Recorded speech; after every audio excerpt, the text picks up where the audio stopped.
Listen, in the planetary, for extraordinary love. I like that way you love. Oh, baby, listen, interplanetary, oh, extraordinary. Ooh, I like it, surely I like it. In the fall of 2010, I thought of a life-changing idea. Why not take what I love doing, killing monsters, and put it on TV? So I had my buddy Lenny follow me around on the job, and after some editing, we sent off a rough cut to a few networks. The Travel Channel was really responsive. They liked the idea of broadening their focus, and the horror-themed, it coincided with a advertising push at the time for Carnival's ill-fated Hell Cruise, which tragically ended up sinking after all the snakes on board were released from their holding pens. But our show was a great success. We got picked up for 8 episodes, and the reviews were good. The San Francisco Chronicle raved... Actually, no, the Chronicle said that it was poorly lit and surprisingly offensive. No, it was the Examiner that called it second-rate passable entertainment. And I think that success can be boiled down to one word: authenticity. Well, and action. And the balloon-based marketing campaign. Oh, and all the cast of characters. The Travel Channel insisted on adding, some unique personalities to the show. So much so that there were actually scenes without me, which I thought was a little gratuitous. But I'm not one to complain outside of Smallville online fan forums. I played Troy, one of Chad's best friends, who was kind of the meathead jock of the group. Felt like I got typecast a little, but it's okay. What's really important, though, is the group dynamic, which I thought really came across well during shooting.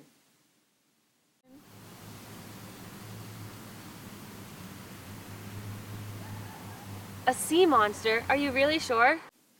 So basically in this scene, we're all asking our friend Harper about when a monster killed her boyfriend Chad. Describe it again. Guys, I really don't know what I saw. It looked like some kind of alien that just came right out of the water. I think it was shiny and scaly, but I didn't get a good look at it. So Harper's trying to explain what the creature looked like, but she didn't get a good look at it. And then I'm all like, I can't believe it. I can't believe it. Yeah, Harper, it's not possible. Are you sure you're just not in shock or something? No, Cadence, I think she's telling the truth. I just can't believe that my grandfather's legends could be true. Oh, not this again. Well, if my grandfather says that people go missing in the expansive, beautiful, and hiker-friendly vistas in the woods surrounding Illinois' picturesque Lake Shelbyville... It was the Travel Channel, so the Illinois Bureau of Tourism had a bit of a commanding grip on the direction of the show. Then Chad was just another one of them. They still haven't found his body, and Harper definitely swam away from something. I can't think of another explanation. What about a serial killer? Or a freshwater whale? Whatever it is, it's gonna pay. I'm gonna find what killed Chad, and I'm gonna stab it through the heart with the stake. I think that's for vampires, Troy. Look, we're not talking about fiction here, Cadence. We're talking about freshwater alien whales. We're talking about vengeance. How do you plan on avenging Chad? You don't know anything about what you're up against. I didn't know what I was up against with the SATs, but I got over in the 100. You can't just waltz over to Lake Shelbyville, which boasts an array of family-friendly boat-inclusive lodging options, wave your arms, and then kill Piper's grandpa's ancient reptilian beast. It's not my grandpa's. Why not? I mean, look at my biceps. They eclipse the sun. Troy, if you're gonna go to the lake, you have to at least bring a weapon of some sort, and bring backup. Well, then come with me. Hell no, that's way too risky. I'll go with you, Troy. Thank you. Someone agrees. And I'm sure Sheriff Scott will jump on the chance to put this thing in its place. No one should go back there. Why not? Whatever killed Chad is still out there. I know. That's why I'm gonna kill it. You can't. It's too fast. It came out of nowhere. There could be more than one of them. We need to get the National Guard or some scientist, a professional. And that's a great line, because then it goes straight to another scene starring yours truly, the professional. And I'm looking for answers about this kid Chad's murder. So now I go to his uncle's store, and I start asking questions. And not to toot my own horn, but I basically carry the scene. I'm the actor who played Chad's uncle, and I had a lot of problems with how my shot went. Sylvester was really demanding, and I heard he paid some of the workers in seeds, like we're birds. I think my story is able to rise above that of your ghost hunters or a haunting, because while those are based on true events, mine are based on true events. It doesn't hurt that everything's fabricated too, and it's no secret that the guys on those other shows, whereas I like to keep my mind clear, in case of a monster attack or if my leopard ever comes back for her cubs. Sylvester was interesting to work with. Oh yeah, definitely interesting. We just had a lot of differing opinions on where the show should go. We had to reject a lot of his original music. But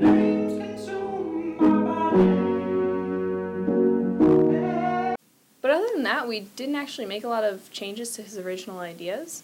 They just ended up being unworkable after the 8-episode run.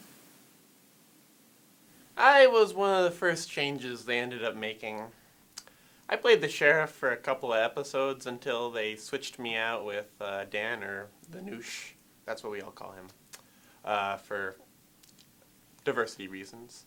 But, it gave me time to think about my life, and I found my true passion. It's oil painting. Do you think you guys would like to see one? I think I got it. I play Sheriff Scott's replacement. Probably one of the more uncomfortable roles I've ever played. Sylvester acted really strange around me. Thank you. By the way, Indian food is my favorite type of European cuisine. All in all, I think time will determine the true influence of my show. But I think it's pretty safe to say that it's become one of those great cult hits that got canceled too soon. And in terms of my own impact on popular culture, it's pretty easy to see that I've risen to icon status. Just take your Comic-Con or what have you, and you'll see plenty of people dressed as Harry Potter. And I was one of the first people to jump on that bandwagon. Not to mention that I've been told that I look like Harry Potter from far away and in blurry pictures. So there you go. Would I work with Sylvester again? Well, he does bring a new and unique perspective to the fore, and no. No, I would not. Nope.